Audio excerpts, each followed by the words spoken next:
Alright, so what we've got here today is all the chords in the key of C major. You're going to learn how to invert the chords. So first play them in root position in your left hand, starting on the C. Notice we have three notes. 1, 2, 3, right? We have a root, we have what is called a third, and we have a fifth. C, E, and G. You're going to take the right hand and you're going to start from the middle note of the chord up an octave. So you place your thumb there, second finger on the G, pinkies on the C. It's the same chord, but it's just played in a different order. Three notes are played in different order. Alright, so that's the first inversion. Then you can do what is called the second inversion. You're going to find this top note up one octave and build from that. Just like that. Okay, so that's the C major chord. The next one is the 2 minor, D minor. Same shape, different notes, right? We're looking for the middle note. Put your thumb here, second finger, fifth finger. Alright, D minor, 2 minor, second inversion.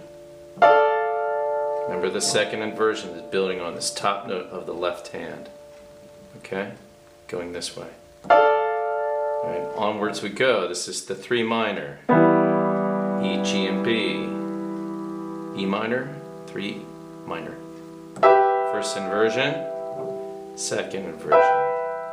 Next chord is the F major chord, 4 major.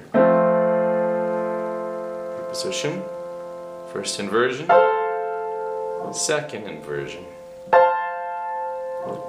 Now we go to the 5 major, G major, root position, and here's your first inversion, your second inversion. Alright, here's the 6 minor, A minor, first inversion, second inversion. Last chord, 7 diminished chord, also B diminished, first inversion, second inversion. Alright, there's all your triads. Now we're going to do all the 7th chords. All that means is going to be 4 tones. And in the key of C, it's just every other white note.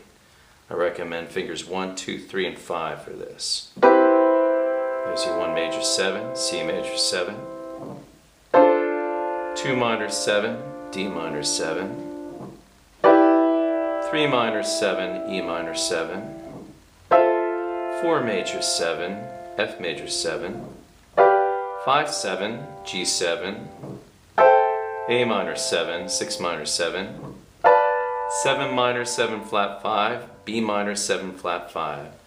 Okay, I hope you enjoyed that class. See you all next time.